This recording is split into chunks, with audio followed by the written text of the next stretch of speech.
as usual, I really don't know how to start this. Hey, what's up, guys? It's me, Eddie, and I'm back with another anime review. This time I'm reviewing My Hero Academia Season 5. Honestly, the thing about My Hero Academia is it's one of the older style shows, meaning that it doesn't really span one season, it spans 2 seasons, as in it's got like around 20 episodes, so the time I started watching this was around the time I started watching Vivi Fluorite Eye Song, and the time I finished watching this was around the time I finished watching My Next Life as a Villainess Season 2, which I reviewed last week. So, yeah. For the lack of a better term, this season was what I would call not really the best. Okay, that's not true. The individual episodes were amazing, and although some of the early episodes were meh, even then, they were fairly enjoyable. I had fun watching them, and as it got towards the end, the season just got absolutely like, the story itself was godly as it got towards the end, okay? It's just that I can't shake off the feeling that the early arc, like, don't get me wrong, as I said, it was very fun, but it just felt like a massive filler. Like, what was the point of that arc?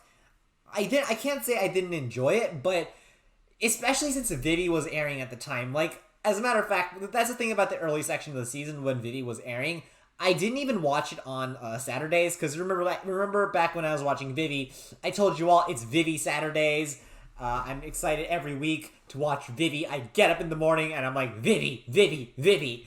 That's the way it was for me. I got up every week and I was like, it's Vivi Saturdays, it's time to watch Vivi. And I would get in the group chat with all my bros and I'd watch it from there. And I'd go onto Reddit or Discord or whatnot and just talk about it. I'm like, oh my god, what did y'all think of Vivi today? There was no time on that Saturday, since it was just a dedicated Vivi day. There's no time on those Saturdays for me to watch My Hero Academia, especially with all the work on. So My Hero Academia, at least the first half of the season, I actually pushed it back to Saturdays. So I watch it every Saturday instead of Sunday, or Sunday instead of Saturday. Which, honestly, yes, basically it means I was much less invested in My Hero Academia Season 4. Now, I'm not really going to review the first 4 seasons, because the first 4 seasons, those were amazing, but they were amazing, but it's not really the topic of this of what I'm reviewing right now, so I'm not going to really talk about those, but the last time I saw Season 4 was before I saw My Next Life as a Villainess Season 1. That was before this whole COVID deal, so it feels like forever ago. I was still in high school at the time. I don't remember anything that well. Normally, I hate recap episodes, and I mean, honestly, this one was no exception. I don't really like recaps and stuff, but I do like how they kind of explain the situation early off in episode 1. Like it kind of gave us a refresher onto what was happening in the last season. So, like, you know, we could remember everything. With that being said, I still remember I wasn't, like, super invested into My Hero Academia at the time. The only reason I continued to watch the show was because of tradition. My Hero Academia is one of, like, the first shows I saw. I started watching My Hero Academia just because of the You Say Run meme. Remember that meme? You Say Run. And it was like a meme. You Say Run goes with everything. I was like, you know, what's the actual show? This was back when I was like very early starting off in anime. I didn't know anything, so I was like, oh, this show seems kind of interesting. What's it about? So I just clicked in. Nowadays, it doesn't work like that for me. I usually look up the show. I usually or obviously I don't want to get spoiled, so I don't like look it up too much, but I look up the show and, you know, like, kind of I basically try to check out the show and, like, get to know what it's about before starting it. I read the little blurbs, I read, like, what they're about. I usually don't have time I usually can't read audience, like, reactions to it, because obviously a lot of the shows I watch as they're airing. I guess it's not really true with shows that I don't, because yes, I do watch old shows, but that's usually because of a peer pressure from my friends, or I just find it really, really, really interesting, or I get, like, recommendation online. Either way, like, I just picked up My Hero Academia a long time ago. I was I even in high school? Like, it was, like, back in 2016, so it must have been, like, very early high school. So, it was a long time ago. That's what I'm trying to say. I watched the first 4 seasons, which I thought were all amazing. The first 4 seasons were amazing, okay? Just don't get me wrong. Those first 4 seasons were just absolutely amazing. The problem is with Season 5, as I said, the tournament arc between Class 1A and 1B, I really don't understand the point of all that. Like, as I said, I did enjoy it. Once again, don't get me wrong. I had lots of fun. I enjoyed seeing the fights. I enjoyed the creative ways the students had, like, grown and stuff. And I enjoyed watching all that, but it was fun. But it didn't pull me in. Now, maybe I'm being a little unfair. As I said, I was watching Vivi at the time, so that's why I didn't watch it on Saturdays on the day it aired, which is usually what I always do with shows, but I watched it on Sundays because I, like, pushed it back to the next day because the Saturdays were just Vivi, okay? Saturdays were just Vivi days. Vivi Saturdays. That's what it was. Vivi Saturdays. And did I watch any other shows at the time? I don't think I did. I watched Cestus, but that was on Wednesdays, and honestly, I think I was involved in that show even less than I was into My Hero Academia. Although, to be fair, Cestus doesn't like coincide on any important day for me, so I could just watch that. And usually I did go onto Reddit and stuff and like try to talk about it with some friends, but there are barely any comments there anyway. So in all honesty, like Cestus, I don't even know why I reviewed that show. Honestly, it might just be because of like the fact that no one else is reviewing it. This is why I didn't review what was I saying? This is why I didn't review Rent a Girlfriend, despite I didn't watch it when it was aired. I binged it right, like, about a month after it aired. Around the same time I watched Astro Lost in Space, but I didn't review that because, everyone had already reviewed that show, and not to mention, because I binged it, the popularity of the show had already kind of, like, gone by at that point, so I was like, well, what's even the point? Like, there's no point in me reviewing this.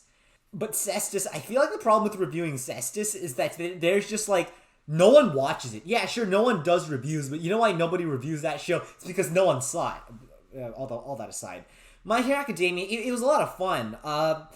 But, as I said, the first half of the season, it really suffered because the whole thing felt unnecessary. Not to mention, there were so many other good shows at the time. I know people were watching, like, shows like 86, or Vivi, as I've already mentioned.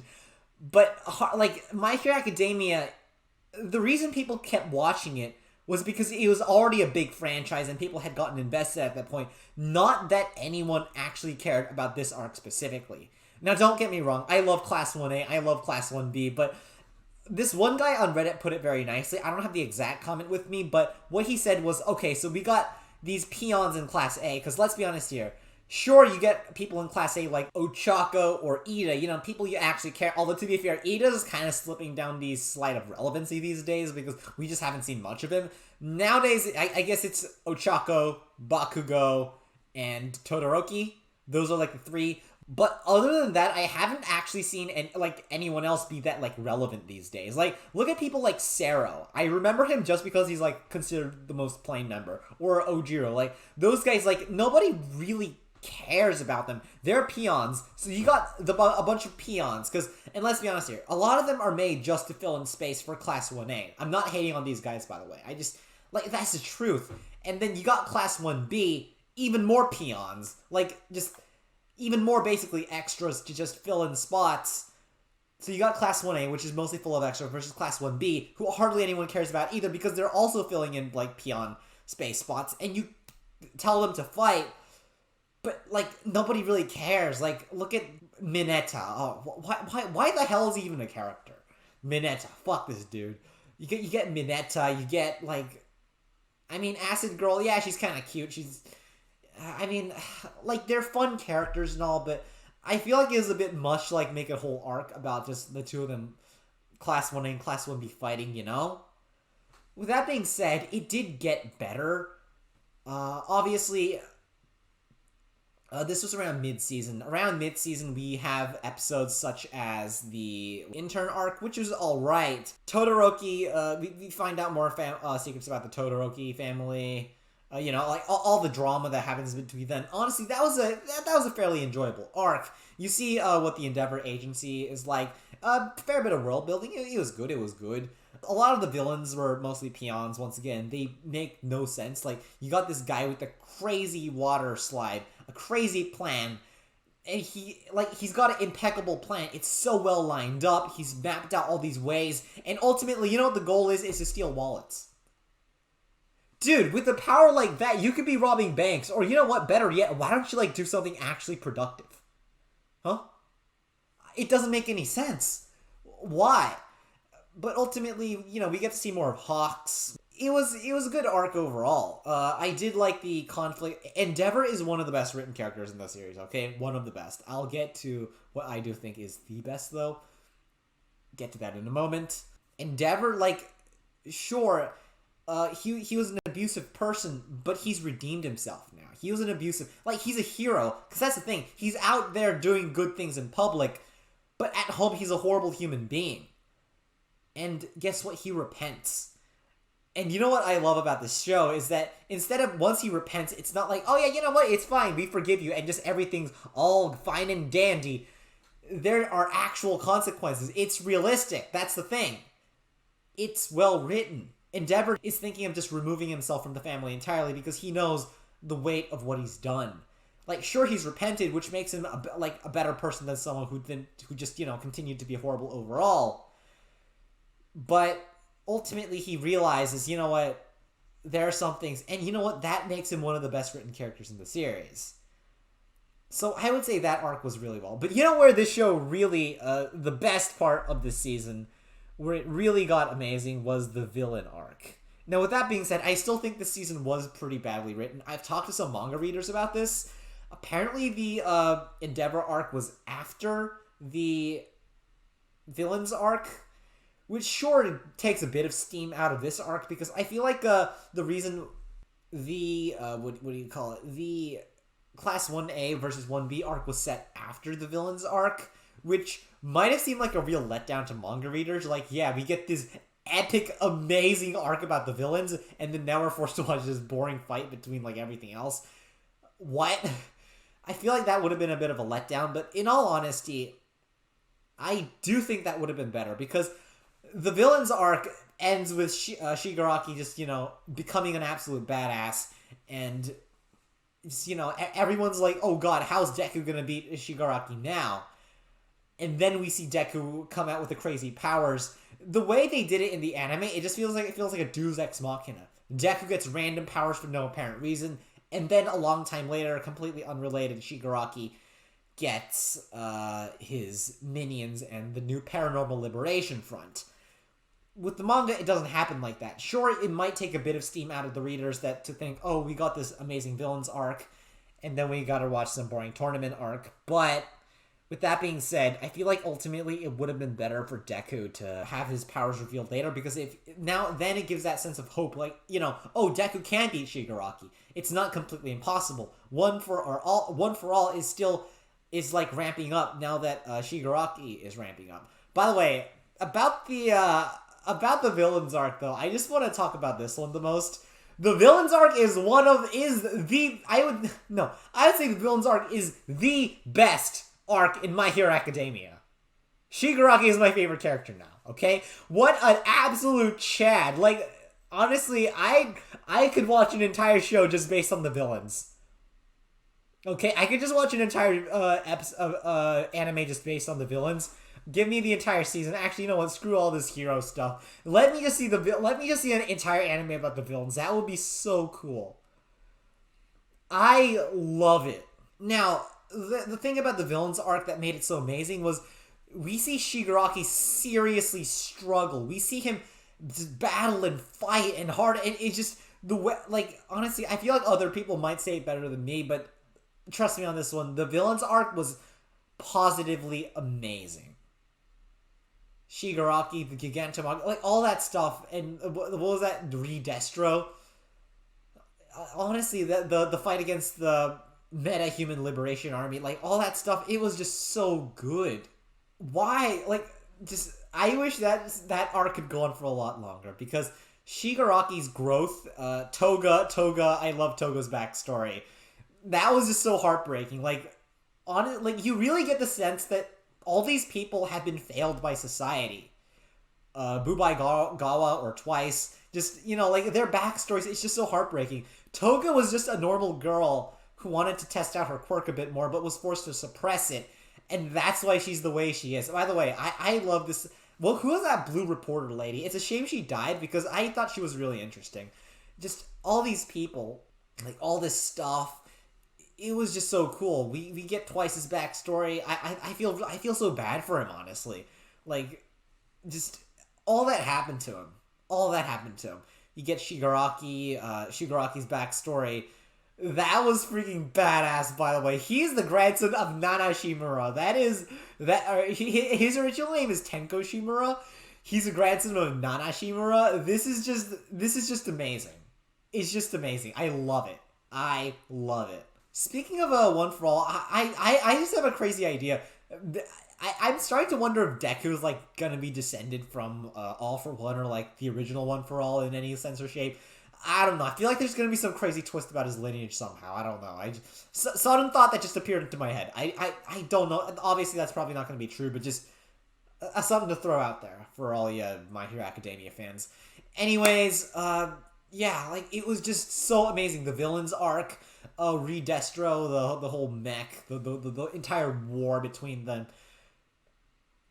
Just the way Shigaraki grows, he gains his army, he's finally a proper villain in his own right. All that stuff was amazing. Ultimately, I don't think this was really the best anime season. Also, it ends really abruptly. Like, it ends really abruptly. Like, we return like after the villain arc, we return to everyone, return to them, you know, like actually being good at stuff. You see them like testing out their new powers, their like new skills and all that stuff, and like talking about how they've grown, which does kind of give you that sense of hope. But like still, I mean, honestly, is it even hope though? I'm kind of interested in what would happen if Shigaraki wins, because his story is just so amazing. Everyone in the League of Villains is just, their story is so amazing. I love it.